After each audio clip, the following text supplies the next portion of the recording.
mugitzeko beste modu bat baldin badago? Txantrean, Txatok eta bere auzokideen erkidegoak fatxadak berritu dituzte iraunkorragoak izateko. Mugitzeko beste modu bat baldin badago?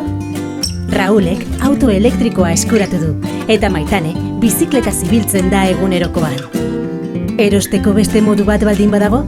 Karamelo Vintasek jada egindu bat ekonomia zirkularrarekin, eta Jankok eta Laurak badakite modan jantzita joateko era iraunkorrago bat dagoela.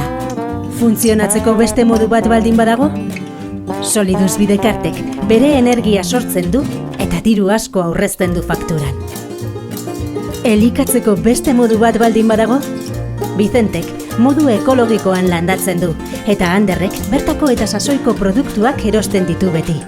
Txato, Raul, Maitane, Karamelo Vintage, Solidus Bidekart, Vicente, Ander, bat datoz.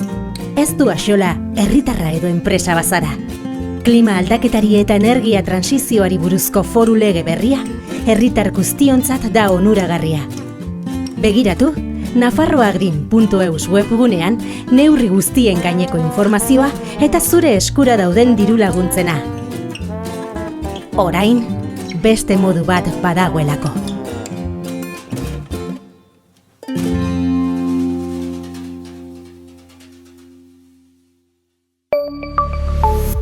Gobierno de Navarra. Nafarroako gobernua.